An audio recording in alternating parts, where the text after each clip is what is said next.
राज्य सरकारनं मुख्यमंत्री माझी लाडकी बहीण या योजनेच्या घोषणेनुसार 21 ते 60 वयोगटातील विवाहित, विधवा आणि इतर प्रवर्गातील महिलांना महिन्याला 1500 रुपये देण्याचं जाहीर केलं।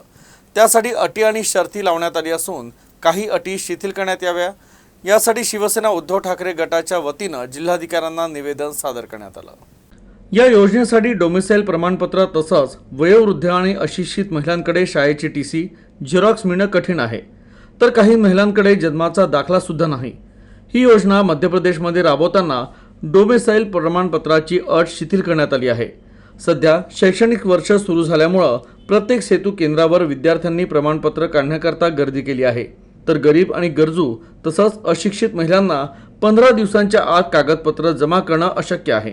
त्यामुळे 15 जुलैपर्यंत दिलेला कालावधी वाढवून 1.5 ते 2 महिने करावा आणि डोमिसाइल प्रमाणपत्राची मागणी रद्द करण्यात यावी असंही निवेदनात नमूद करण्यात आलं।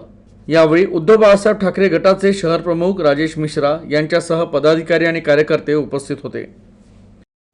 2 दिवस अगोदर या राज्याचे मुख्यमंत्री पुढच्या विधानसभा इलेक्शन पाहून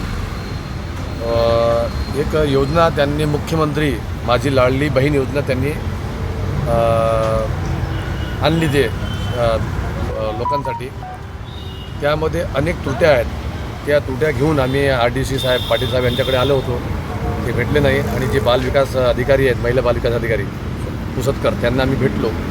ते पण या योजनेबद्दल ते कन्फ्यूज आहेत, कारण की यामध्ये अनेक त्रुट्या आहेत। मुख्य त्रुटी अशी आहे की डोमिसाइल सर्टिफिकेट जे आहे, आमची अशी मागणी आहे की जे डोमिसाइल सर्टिफिकेट त्याच्यामुळे लय त्रास होऊ राहिला लोकांना आणि लोकांची गर्दी सेतूवर आहे आणि लोकांना असं वाटते की वेळ कमी आहे आणि वेळेमुळे लवकर आपण हे डोमिसाइल सर्टिफिकेट करून हे अर्ज दाखल करावे असं त्यांचा भावना आहे।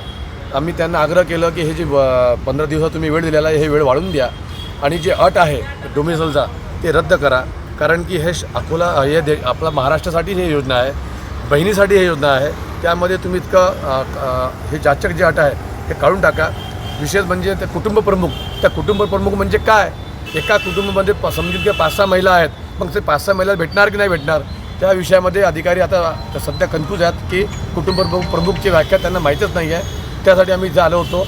यामध्ये अनेक त्रुट्या आहेत की ही जी योजना आहे हे लोकांपर्यंत गेली पाहिजे, लोकांना त्रास झाला नाही पाहिजे, कारण की या माध्यमातून सेतूवाले जे आहेत त्याचा गैरवापर घेऊन राहिले आणि लोकांकडून 500 रुपये 2 ते 2000 रुपये 1000 रुपये असं घेऊन राहिले।